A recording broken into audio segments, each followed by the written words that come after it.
Corporate compliance and ethics. Objectives: describe the requirements of the False Claims Act and Deficit Reduction Act, recognize fraudulent and other types of improper conduct, describe common high-risk areas for fraudulent conduct, fraud, waste and abuse, and healthcare costs the government billions of dollars each year directing resources away from necessary care.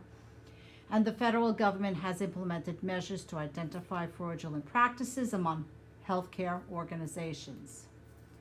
Compliance programs. Compliance refers to what is mandatory under the law. It extends to lawful and ethical conduct. Corporate compliance programs also help healthcare organizations prevent, detect, and correct unlawful and unethical conduct. You must be able to recognize unlawful and unethical conduct and never ignore unethical conduct. False Claims Act. This federal law prohibits a person from defrauding the federal government. Fraud includes knowingly submitting or causing the submission of false claims for payment by the government, knowingly making, using, or causing to be made or used a false record or statement material to a false claim. Any person or organization who violates the False Claims Act can be held responsible and be subject to a civil monetary penalty. They may be responsible for 3 times the amount of damages the government sustains and may face criminal consequences if the false claim was intentionally committed.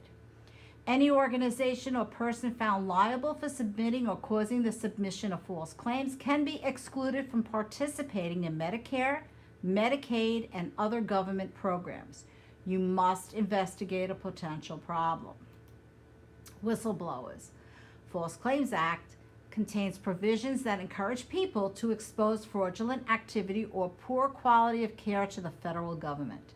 It allows a person commonly known as a whistleblower to sue a person or organization that has violated the False Claims Act on behalf of the government. The whistleblower can be entitled between 15 to 25% of the award or settlement. Deficit Reduction Act, provisions to eliminate fraud, waste, and abuse in Medicaid, offers financial incentives for states to enact their own False Claims Act that mirror the federal act. Benefits of a compliance program. Providing concrete demonstration that your organization is committed to ethical corporate conduct. Increasing the likelihood of identifying and preventing unethical or unlawful conduct. Prompting you and other employees to be vigilant for compliance violations. Providing a mechanism to encourage employees to report potential problems and allow for appropriate internal inquiry and corrective actions. And improving the quality, efficacy, and consistency of care and services. Helping to reduce you and your organization's exposure to civil damages, penalties, and criminal sanctions.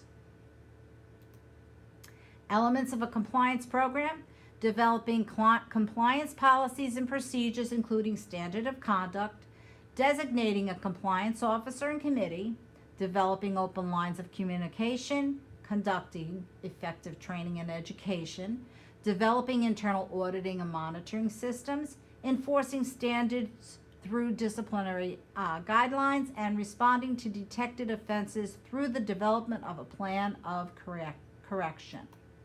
Waste. Waste is at the beginning of the continuum.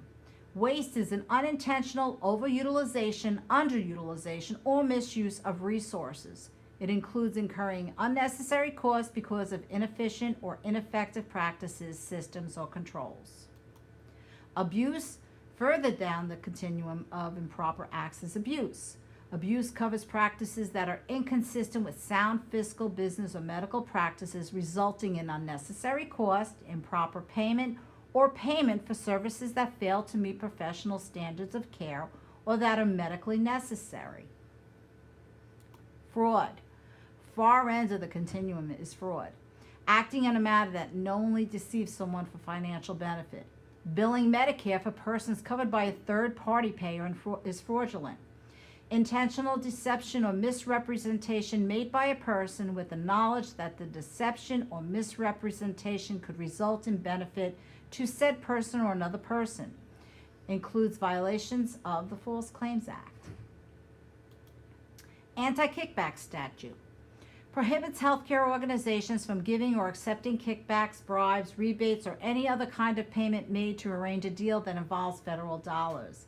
It forbids not just cash payments, but discounted products, bundled services, compensation, and other reciprocal arrangements.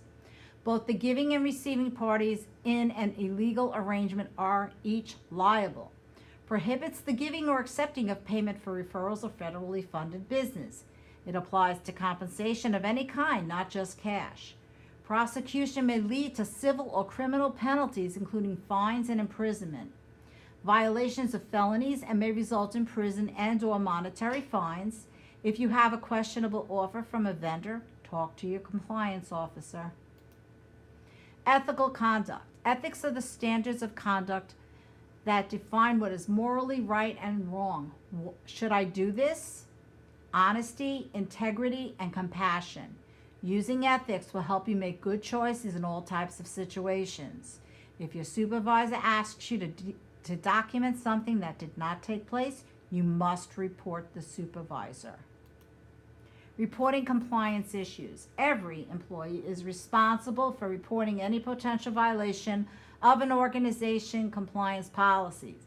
Failure to report potential violations can often lead to disciplinary action. Know who your corporate compliance officer is. Know where the appropriate posters are with the phone numbers. Different types of reporting mechanism. There's a hotline, give your name, or report anonymously. Be familiar with your organization's specific reporting systems.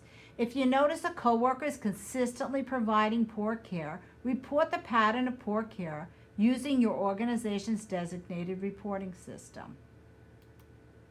Zero tolerance for retaliation.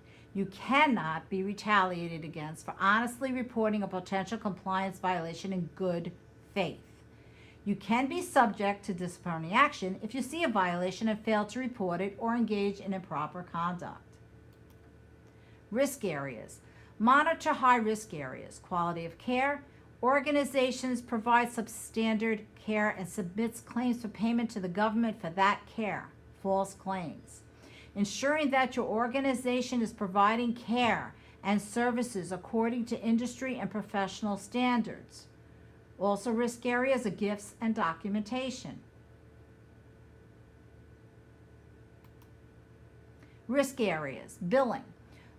For items or services not rendered medically necessary, for higher level than what was provided, for more time than is actually spent on the service, for services that were performed by an improperly supervised, unqualified, or unlicensed employee, for services that were performed by an employee who had been excluded from participation in federal health care programs, separately for services already included in a global fee, services covered by a third-party payer, charging excessively for services or supplies, failing to identify and refund credit balances, filing false cost reports, failure to report overpayment in accordance with applicable regulations.